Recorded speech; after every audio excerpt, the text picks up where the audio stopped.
যে ভারত গত কয়েক বছর ধরে বাংলাদেশের উপর একের পর এক কূটনৈতিক ও বাণিজ্যিক চাপ সৃষ্টি করে আসছিল, হঠাৎ করেই দিল্লির সেই নীতিতে এক বড় ধরনের ইউটার্ন দেখা গেছে। কিন্তু কেন? বেইজিং সফরের শেষ মুহূর্তে বাংলাদেশ এমন কী চাল চাললো যা দিল্লির সাউথ ব্লকের ঘুম উড়িয়ে দিয়েছে? আজ আমরা অনুসন্ধান করব সেই নেপথ্য গল্প। যে ভারত গত কয়েক বছর ধরে বাংলাদেশের নাগরিকদের জন্য ভিসা সুবিধা প্রায় বন্ধ করে রেখেছিল, সীমান্তে একের পর এক পুশ ইনের মতো বিতর্কিত পদক্ষেপ নিচ্ছিল এবং নানামুখী বাণিজ্যিক চাপ সৃষ্টি করে ঢাকাকে কার্যত এক প্রকার অবরুদ্ধ করার চেষ্টা করেছিল, সেই ভারত হঠাৎ করেই কেন পূর্ব ঘোষণা ছাড়া ট্যুরিস্ট ভিসার দরজা খুলে দিল? দিল্লির ক্ষমতার করিডোরে কি এমন অজানা ভয় কাজ করছিল যার কারণে হঠাৎ এতটা নরম হয়ে গেল মোদি প্রশাসন? রাজনৈতিক বিশ্লেষকদের মতে এর কারণ অত্যন্ত গভীর। দিল্লি আসলে আগেই টের পেয়ে গিয়েছিল যে বাংলাদেশে বেইজিংয়ে এমন একটি ঐতিহাসিক ও কৌশলগত পদক্ষেপ নিতে যাচ্ছে যা শুধু ভারতের জন্য চরম অস্বস্তিকরই নয়, বরং পুরো দক্ষিণ এশিয়ার ভূরাজনৈতিক সমীকরণকেই চিরতরে উল্টে দিতে পারে। আর ঠিক সেই কারণেই শুরু হয়েছিল দিল্লির শেষ মুহূর্তের এক সুনিপুণ মনস্তাত্ত্বিক খেলা। কিন্তু বেইজিং এবং ঢাকা যে ছক কষেছিল তার গভীরতা পরিমাপ করতে পারেনি ভারতের গোয়েন্দা সংস্থাগুলো। তারা জানতো না যে এশিয়ান ড্রাগন যখন তার শিকার করে তখন সে কোনো শব্দ করে না, বরং নিখুঁত নীরবতা বজায় রেখে একদম শেষ মুহূর্তে চূড়ান্ত সবলটি মারে।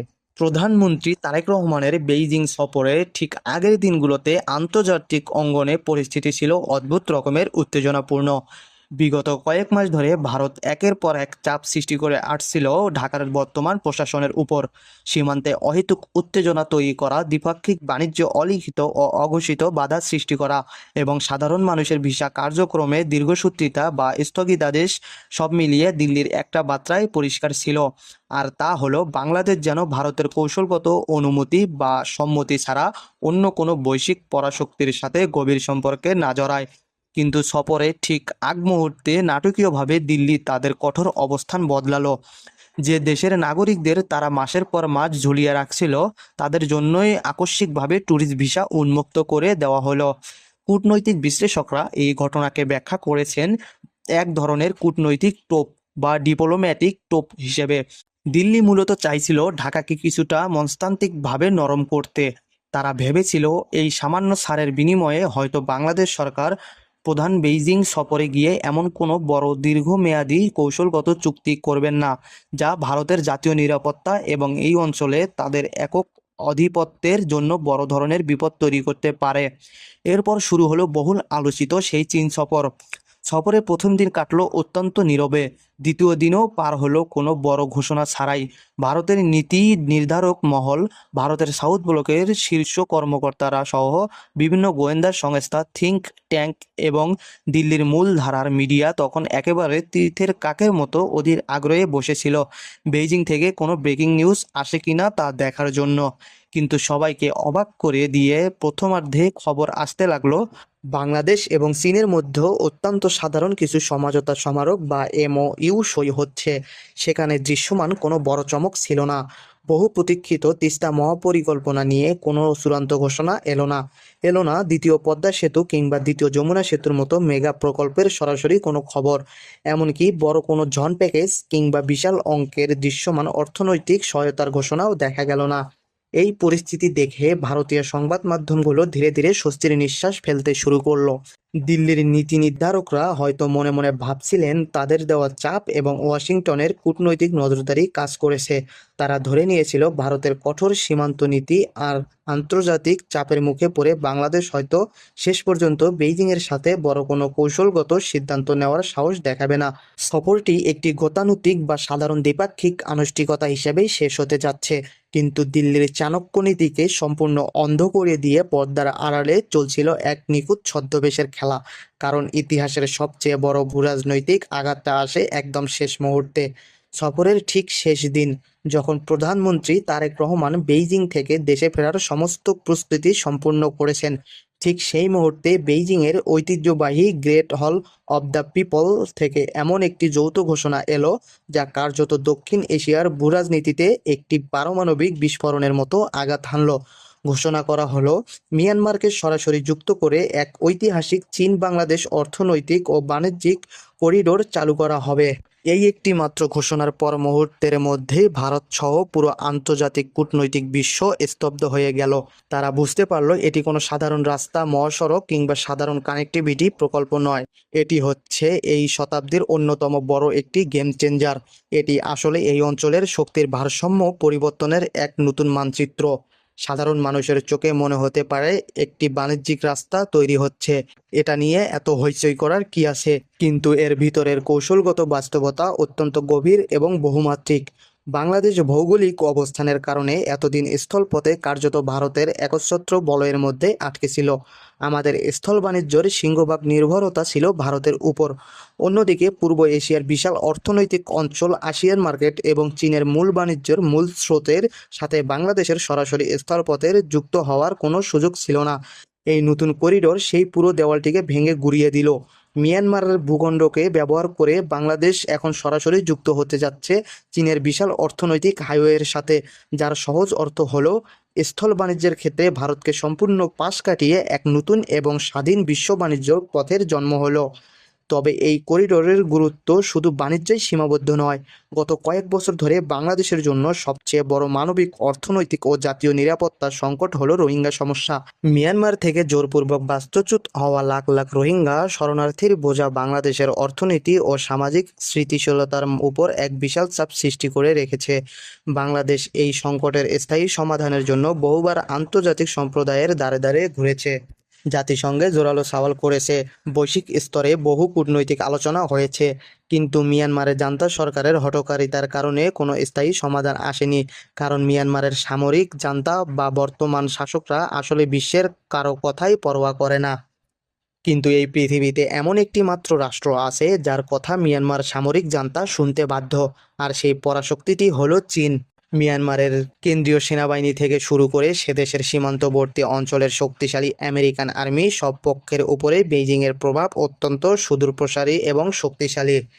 এখন এই নতুন সমীকরণে মিয়ানমার যখন এই মেগা করিডোরের অংশ হবে এবং তাদের ভূখণ্ডের উপর দিয়ে যখন চীনের কোটি কোটি ডলারের বাণিজ্য প্রবাহ চলবে, তখন মিয়ানমারের শান্তি ও স্থিতিশীলতার বজায় রাখা চীনের নিজের স্বার্থেরই পরিণত হবে। আর ঠিক এই সুনিপুণ চালের মাধ্যমে বাংলাদেশ অত্যন্ত কৌশলে রোহিঙ্গা সংকট সমাধানের মূল দায়িত্বটি চীনের কাঁধে তুলে দিবে। বিশ্লেষকরা বলেছেন এই একটিমাত্র করিডোরের মাধ্যমে বাংলাদেশ মূলত এক ঢালে তিনটি বড় পাখি শিকার করল। প্রথমত, চীনের সাথে সরাসরি স্থলপথে বাণিজ্যের এক বিশাল ঐতিহাসিক দুয়ার খুলে গেল। দ্বিতীয়ত, বাণিজ্যের ক্ষেত্রে ভারতের উপর বাংলাদেশের যে একক স্থল নির্ভরতা ছিল তা নাটকীয়ভাবে হ্রাস পেল। তৃতীয়ত, রোহিঙ্গা প্রত্যাবাসন নিশ্চিত করার প্রশ্নে চীন এখন নিজের স্বার্থেই সক্রিয় ভূমিকা নিতেও বাধ্য হবে। এই মহাপরিকল্পনাটি কেবল একটি অর্থনৈতিক রুট নয়, এর অন্তরালে লুকিয়ে আছে এক বিশাল সামরিক ও প্রতিরক্ষা বাস্তবতা। একটু গভীরভাবে ভাবলে বোঝা যায় চীন বিপুল পণ্য সম্ভার, তাদের কোটি কোটি ডলারের বিনিয়োগ এবং অত্যন্ত সংবেদনশীল কৌশলগত কার্গো যখন এই করিডোর ব্যবহার করে বাংলাদেশের চট্টগ্রাম বন্দর এবং মোংলা বন্দরে পৌঁছাবে, তখন এই পুরো রুটে নিরবিচ্ছিন্ন নিরাপত্তা নিশ্চিত করা বেইজিংয়ের জন্য একটি কৌশলগত বাধ্যবাধকতার হয়ে দাঁড়াবে। তার মানে চীন এখানে শুধু অর্থ বিনিয়োগ করলেই খালাস পাবে না, এই রুটের ভূরাজনৈতিক স্থিতিশীলতা এবং নিরাপত্তা রক্ষায় তাদের দীর্ঘমেয়াদী সামরিক ও কৌশলগত আগ্রহ তৈরি হবে। আর ঠিক এই জায়গাটিতেই লুকিয়ে আছে ভারতের সবচেয়ে বড় প্রধান উদ্বেগ। দিল্লির নীতি নির্ধারকরা এখন স্পষ্ট বুঝতে পারছেন এটি কেবল একটি বাণিজ্যিক পথ নয়, এটি ভারতের বহু প্রচারিত অ্যাক্ট ইস্ট পলিসি এর কফিনে এক বড় ধরনের আঘাত। বিশেষ করে ভারতের সবচেয়ে সংবেদনশীল এবং বহুল আলোচিত শিলিগুড়ি করিডোর, যাকে সামরিক বিশ্লেষকরা ভারতের চিকেন নেক বা মুরগির গলা বলে অভিহিত করেন, তার আঞ্চলিক ও সামরিক গুরুত্ব এই নতুন ভূরাজনৈতিক বাস্তবতায় এক চরম চ্যালেঞ্জের মুখে পড়তে যাচ্ছে। প্রধানমন্ত্রী তারেক রহমান চীন সফর শেষে দেশে ফিরে এসেছেন। দৃশ্যত তার হাতে হয়তো কোনো দ্বিপাক্ষিক সামরিক চুক্তির আনুষ্ঠানিক কাগজ নেই, কিন্তু তিনি বেইজিং থেকে সাথে করে নিয়ে এসেছেন এমন একটি সুদূরপ্রসারী ব্লুপ্রিন্ট যা আগামী দিনে বাংলাদেশের আন্তর্জাতিক ও ভূরাজনৈতিক অবস্থানকে এক সম্পূর্ণ ও নতুন অন্যান্য উচ্চতায় নিয়ে যেতে সক্ষম। এবং অত্যন্ত তাৎপর্যপূর্ণ বিষয় হলো, দেশে ফিরেই তিনি ঢাকার মহাকাশ গবেষণা কেন্দ্র পরিদর্শনে যান। বহু রাজনৈতিক বিশ্লেষকদের মতে এই পরিদর্শনের পিছনেও রয়েছে একটি অত্যন্ত গভীর ও প্রতীকী বার্তা। সেই বার্তাটি অত্যন্ত পরিষ্কার।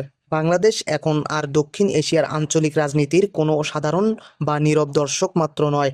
বাংলাদেশ এখন নিজস্ব প্রযুক্তি, দীর্ঘমেয়াদী কৌশল, আধুনিক অবকাঠামো এবং আন্তর্জাতিক ক্ষমতার ভারসাম্যর এক নতুন এবং বড় খেলায় আনুষ্ঠানিকভাবে প্রবেশ করেছে। অপেক্ষা এখন আগামী কয়েক মাসের, কারণ ইতিহাসের এই নতুন অধ্যায়ে বাংলাদেশ প্রমাণ করে দিয়েছে তারা আর কোনো আঞ্চলিক শক্তির পিছনে উঠান বা ব্যাকইয়ার্ড নয়। বাংলাদেশ এখন বিশ্ব দাবার বোর্ডে নিজেই একটি অত্যন্ত শক্তিশালী এবং স্বাধীন গেম চেঞ্জার। আর দক্ষিণ এশিয়ার ক্ষমতার ভারসাম্য হয়তো আজ থেকেই অলক্ষ্য বদলাতে শুরু করেছে। এই আন্তর্জাতিক সমীকরণের পাশাপাশি দেশের অভ্যন্তরীণ রাজনীতিতেও এক বড় ধরনের পরিবর্তন হওয়া লক্ষ্য করা যাচ্ছে।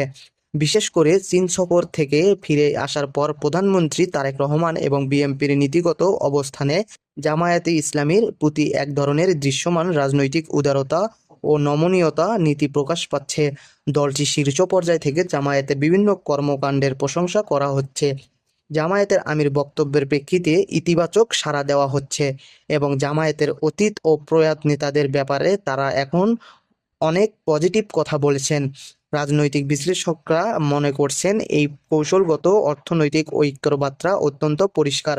বর্তমান প্রশাসন এবং তারেক রহমান মূলত জামায়াতের সাথে একটি সুদৃশ্য ও সুসমন্বিত রাজনৈতিক বোঝাপড়া তৈরি করে এই রাষ্ট্র ব্যবস্থাকে পরিচালনা করতে চান।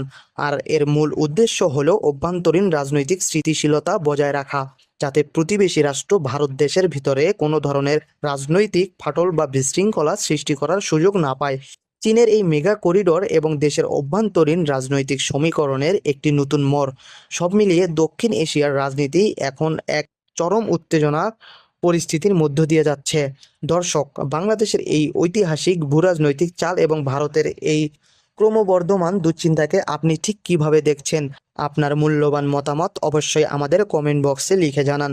তথ্যবহুল ও নিরপেক্ষ সংবাদের এই বিশ্লেষণটি যদি আপনার ভালো লেগে থাকে, তবে আমাদের চ্যানেলে নতুন হলে এখনই সাবস্ক্রাইব করুন এবং পাশে থাকা বেল আইকনটি বাজিয়ে রাখুন, যাতে আমাদের পরবর্তী সমস্ত গুরুত্বপূর্ণ ও বিশেষ ভিডিওটির নোটিফিকেশন সবার আগে পৌঁছে যায় আপনার কাছে। আজ এ পর্যন্তই, ভালো থাকবেন।